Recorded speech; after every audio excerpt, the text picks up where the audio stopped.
everyone. Welcome back to Relax with Animal Facts. I am Stef Wolfe, and today I'm going to be learning with you about our furry, scaly, or possibly even slimy friends. And in today's case, it is definitely going to be a whiskery friend of ours because we are covering the oh so wonderful Dugong. This, of course, is a very special listener episode dedicated to Maya by her boyfriend Lenny. I hope you are looking forward to this episode as much as I am. For more Relax with Animal Facts and to support our mission of helping you relax with said animal facts, you can go to patreon.com/relaxwithanimalfacts. There we learn about a bunch of cool stuff, you get completely intro-free episodes, and it's all for less than a cup of coffee a month. A huge shout out to George Vlad as well for the ambiance used in this episode. His work is linked in the description, and I encourage you to go check him out. And now let us begin to wind down a little bit.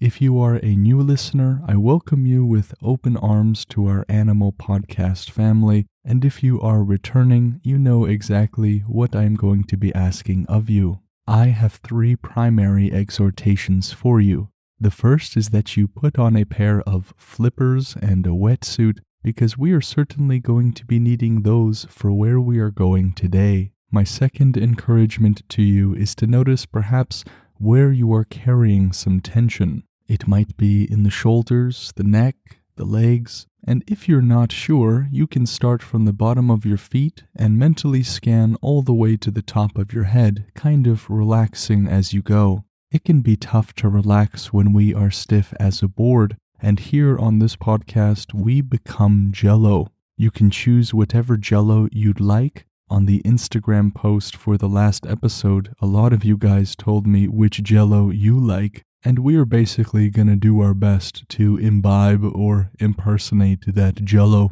And my last exhortation to you is that you give your mind permission to wander and journey with me into the warm coastal waters of Australia where the Dugong resides.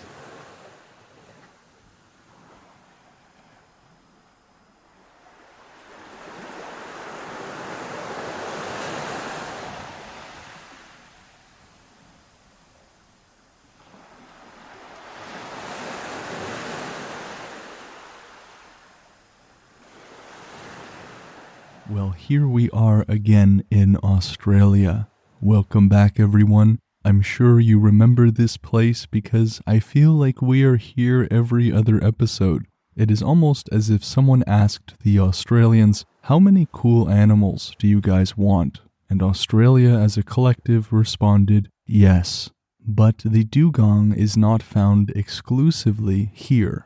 It inhabits the warm coastal waters that span from eastern Africa to Australia. That includes the Indian Ocean, the Pacific Ocean, and the Red Sea. And so they are found in a few places. The word dugong is their common name, but their scientific name is Dugong dugong. This is an animal so nice they named it twice. These are kind of like the teddy bears of the sea. They're herbivorous mammals, always with some smirk and smile on their face, and they are often confused with manatees. And while they are similar to the manatee in a few ways, like their appearance and behavior, there are some serious differences, as we will get into.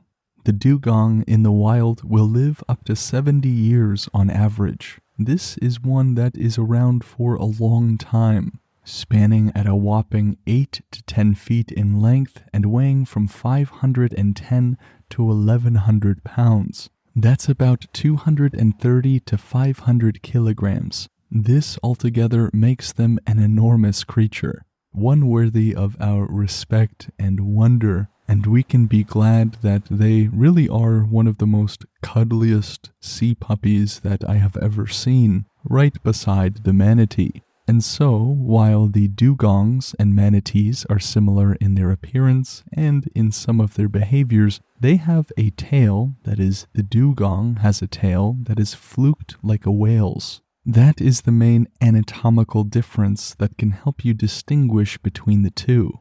Some evidence suggests that they even used to inhabit waters that were in Egypt. And so, if we were to do a time travel episode, we could be in Egypt looking at the dugong right now. But in the present day, we are in Australia. Around 80,000 to 85,000 dugongs are here in Australia's waters. That is one of their largest populations, even though they can be found in over 30 countries. They are one of 4 species that belong to the order Sirenia, and these 4 species are made up of 3 species of manatee and 1 of dugong. This order specifically encompasses a group of marine mammals that are herbivorous, which means that they eat only plant material. And given the size of this creature, we can be happy they're not omnivorous or carnivorous, although I would imagine the best they could do is cuddle you to death.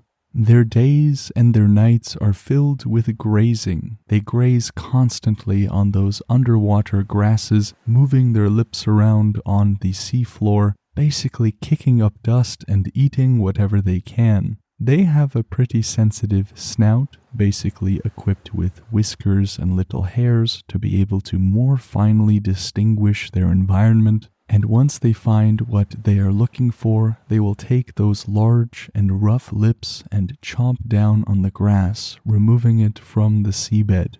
And these mammals can stay underwater for all of 6 minutes before they need to go for air again. One of my favorite behaviors from this creature is when they stand on their tails, jetting their heads out of the water for some air. They look like a little ballerina in a stiff pose.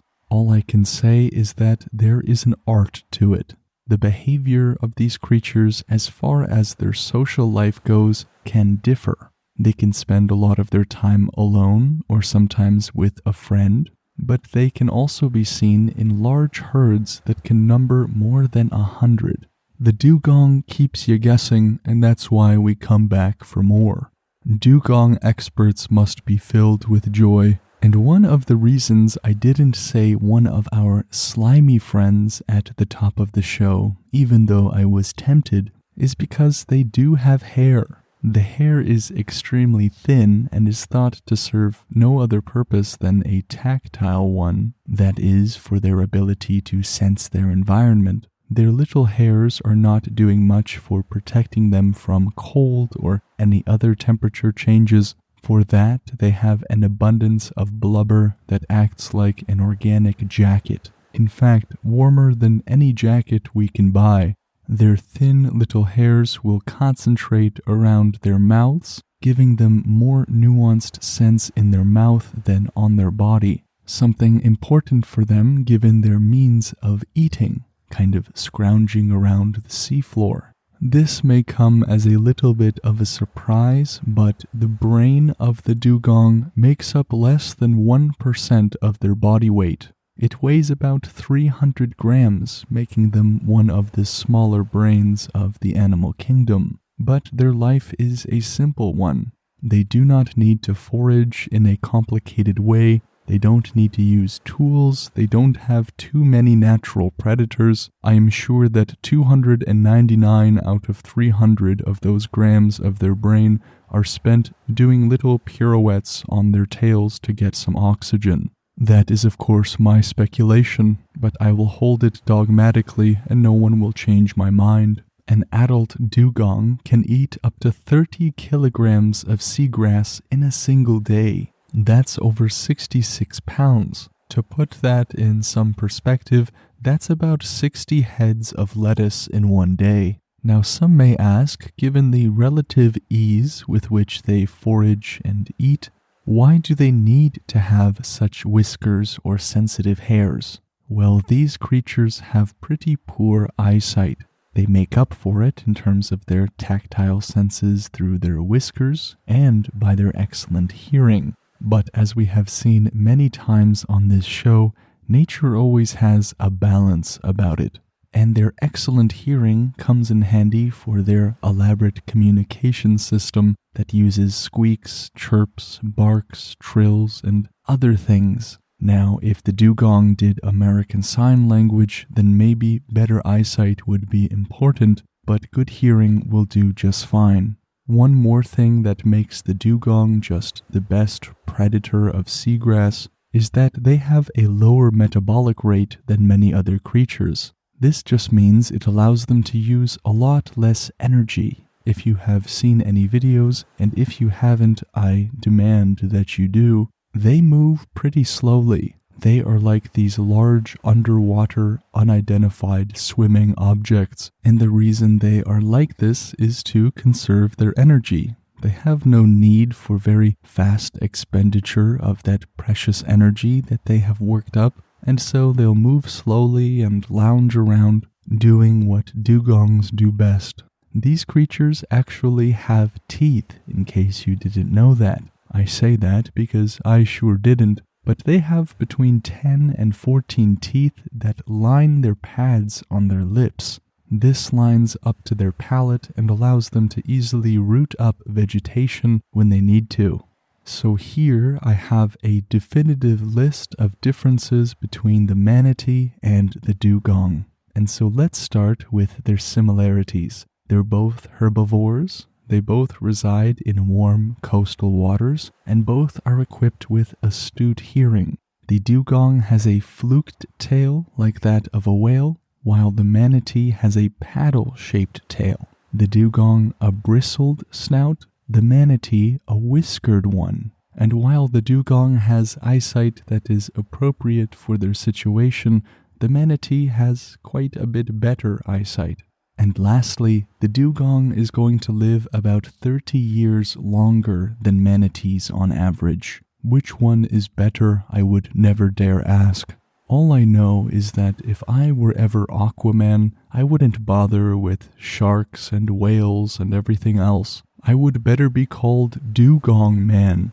I would just hang out with manatees and dugongs all day. Then and only then will I watch an Aquaman movie. Someone get Jason Momoa on the line.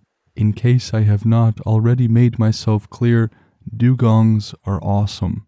If you listened to the manatee episode, you'll know that it is thought among some that a very long time ago, the entire mythology of mermaids was made as a result of encounters with manatees and with dugongs. They could maybe see manatees and dugongs doing pirouettes in the water, standing up to get some air, and I don't blame them.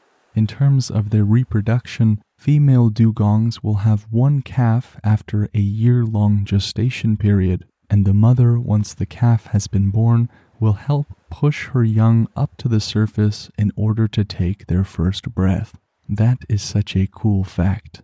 And for about 18 months, the young dugong will remain faithfully at its mother's side, sometimes even hitching a ride on her back. It has even been reported that baby dugongs will extend out their little flippers to their mothers, asking for assurance. And now let's move on to the name of the episode. What does the name dugong mean, or where does it come from?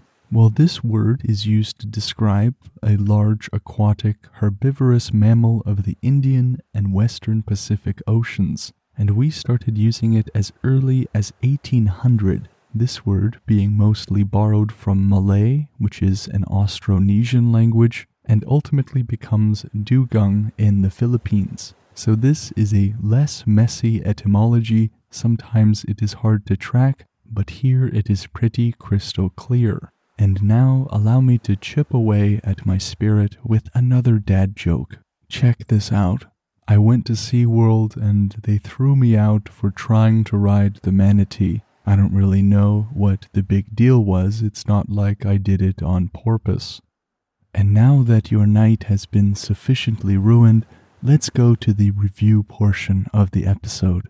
This episode's review is coming from Yucky Yahoo, writing all the way from the United States of America. And Yucky writes, 5.99 stars. Love this great animal info and the host with his calm voice. Been listening for over half a year. Then what happened in this latest episode? Let me just momentarily interrupt the review by saying that this was posted in October the 30th of last year, so I'm not sure which episode that would be. But anyways, Yucky continues, what happened in this last episode, similar to too many other podcasts? Stefan spoke fast, faster than ever. It was not calming. More importantly, the words all ran together. Cannot be heard, were not enunciated. So many younger voices do this. Thank you for going back to relaxing with animal facts on the future episode. Love you. And then there is an update to the review sometime later. My apologies. I was unaware of the little, mostly hidden and before unknown to me, little percentage options to change the spoken speed. You didn't have 20 cups of coffee and fall for the ones who think you talk slowly. You are perfect and always have been.